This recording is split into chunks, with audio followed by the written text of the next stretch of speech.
Alright, what's up everybody? I brought you the Biobubble video, giving you guys a little insight of what the Biobubble is all about for my chameleon Karma. I was looking back at the video and I did mention that I was going to build him a custom enclosure, a little bigger he got. I did realize that the Biobubble was a great construction. And I still agree with everything I was saying about it. It's been a little while since he's been in there.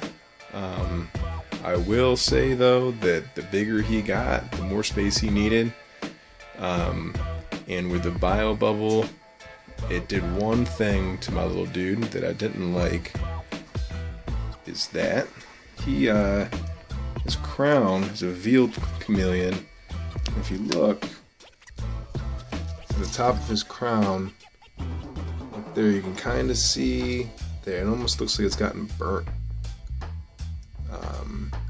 And you know, he had, I think that came from the Biobubble. I think it got stuck in between. He'd sit real high as close as he could get to the lights, and I think the lights ended up kind of burning him a little bit because it's not scales coming off or anything. It's not shedding. But anyways, whatever. I guess maybe I should have moved the branches down lower. Learning experience. But anyways, here's Karma. You can tell he's gotten huge. He's probably full grown for a chameleon. Veiled chameleon. What I did was to build this custom enclosure. So you can see inside here, all I have is a fake ficus tree.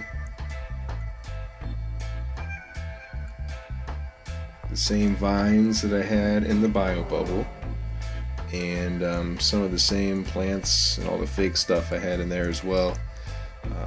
For the construction of this, I'll show you. Very, very simple.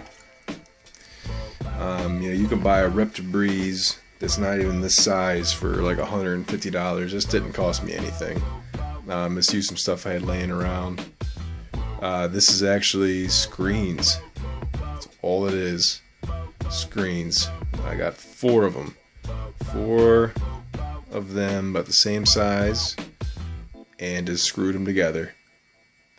All it is aluminum up top. You can see the black screws go in there. Now, it's not aesthetically pleasing to the eyes, so what I've done is gotten some trim pieces that I'm going to go ahead and put on there. Some wooden trim pieces. Cut and fit, it's kind of like molding to put around all the edges so it looks a little nicer. So you won't see the screws and all that kind of stuff, but I haven't gotten that far with it yet because I'm kind of happy with it now, and it's in the bedroom so no one really sees it. But if it's something you want to do, if you want to make it look really nice and not spend a lot of money, the trim pieces will definitely help you out. As far as the door goes, I just have some small hinges. The light will focus, you can kind of see them. Small hinges for like dollhouse hinges, they call them. It's real small. Just screw them right into the actual screen themselves. Got 3 of them on there, and it stays closed. I was going to put a latch on here, but this little latch, does its job, keeping it closed. Real simple. And he seems to like it. He's got a lot more room in here. I had the Biobubble fountain running for a while, but the motor busted on me for that thing, so I'm going to get that fixed and soon and running, because that thing still is pretty nice. The only thing with the screens I will say is up here, keep yourself a metal screen on top, because your heat bulbs can't sit on this screen. They'll burn a hole right through it. Yeah, so just put yourself up like a 10-gallon topper. That's all I have on here is like a 10-gallon aquarium screen top. Just set it up there, and I put my bulbs on top of that, and it doesn't hurt the screen underneath. It's enough barrier to where they don't burn. Again, it's got the little dripper going right now since I don't have the fountain in here. So he's got something to drink, but I will say it took him a little while to get adjusted to this since it's so much bigger than the Biobubble. But I do see him crawling around in here an awful lot, and he likes it. So I do suggest that once your chameleons get a little bigger, go ahead and switch to something like this if you got the space, you know. Why not? It's cheap. If you're handy at all, you can figure it out. He's got his ropes. He just likes to hang out. There's a branch in the middle. You climb down